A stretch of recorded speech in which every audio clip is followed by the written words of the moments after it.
This is at the end of the street. You're familiar with that if you're in Detroit? So now the driver pulls in, I'm going to grab the telephone pole that's right in front of the stop sign. So the street's feeding out into the main arteries, this sign's going to go up and it's going to be bing, bing, bing. I'm going to grab the sign like this, put it up on the post. I'm going to put it up on the post about this high. A lot of people want to put them 8 feet up so that low-flying airplanes can read them. I want them at this high level that they can see them. You're going to put these in like that, and they're going to stay up.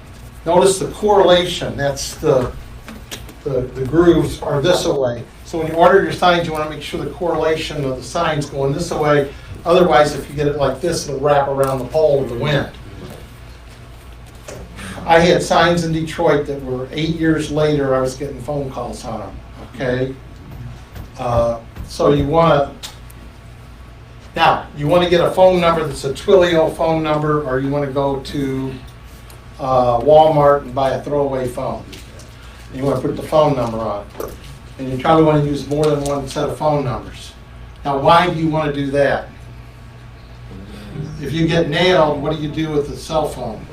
You throw it out the window, and you're done. Okay, so you limit your exposure. Now, why am I saying this? Is because I was arraigned 18 times in the city of Detroit, 18 times in Inkster. I paid my son $2 for every sign he put up, and he didn't care where he put them up. And I didn't know where he put them up either. And he put 2,000 of them up. So when they called me and said, get your sign down, I was like, oh. All with the same phone number. And I went, oh. So it was not good. And I went in front of the judge. And I never let my son put another sign up for me.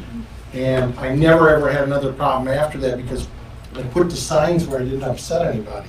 If it's a manicured yard, you're not going to do it. If it's a block club, just what Jeff said, you're going to go to the service station, you're going to put on the telephone pole on their lot facing the pumps.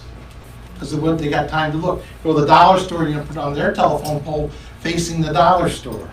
So you see how you can get in good areas? If I'm in the burbs, or let's say I'm out like on US 23, then I'm going to put it on the service drive along the freeway, but I'm going to put it where there's a stop sign, there's a farmer's property across the street, but traffic backs up at 5 o'clock there. So you want to just look and see where other signs are up and see where you can put it up. And I tested this everywhere. I didn't discriminate, like West Bloomfield Hills. And there's places in those areas that you can put signs up, but you gotta look, you gotta look at the property. I found that party stores and service stations, they won't bother you because there's one person working the cash register and they don't really care. So I can put my signs up and not have issues. Okay? Yeah, he put them in the wrong places.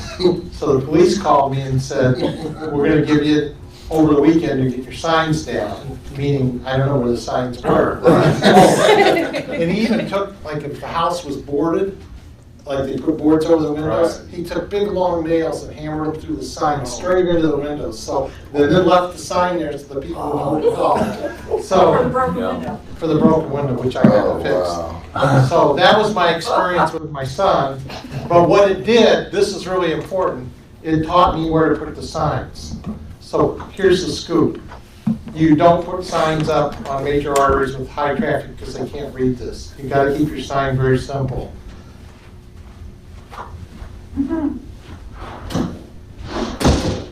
get roofing nails that I keep in this drawer. You put them in the signs like this. You won't have any problem if you do this correctly.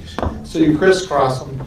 Notice that the corrugation's this away, so you're going to put them up this away so the wind doesn't tear them down. I've had signs stay up 7 years. Holy shit. And we're still getting phone calls. That's awesome. In certain parts of Detroit.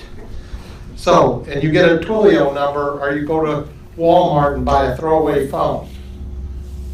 Okay, now you're doing that in case you get the same call I got. And if a Twilio number, you can redirect the phone number. So, like, if you don't like Todd, just forward this number to him, and he can work with him. Okay? So, but here's where you put them up. You put them at the end of streets. If you were in Detroit, at the end of the street where the stop sign is and the car has to stop, next to a commercial building, and you know exactly what I'm talking about, that's not being used, those signs will stay up forever. If there's a neighborhood block club that wants you to remove the signs, then you're going to put them up in party stores and gas stations on their property with the sign facing the pumps facing the store. So those are good areas. So earlier tonight they said, well, where do you get the buyers? Somebody over here asked that. Like, so if he's a renegade and he's got a buyer that wants to buy a certain quadrant, then he's got to figure out how to get the Bandit signs up. If you're a brand new investor, knowing somebody that knows the buyers and where they want to buy, then he's an excellent person to go meet with, right? And then you go put the signs up. Now you're in a partnership. And you got somebody that will start teaching you the business. So if you're brand new, this is the kind of thing you can do. The bigger signs get more calls than the small ones.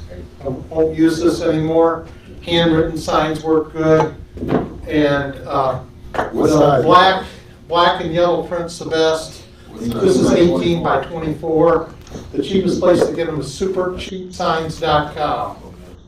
I've heard that people still use Bandit signs today. I would never do that, no.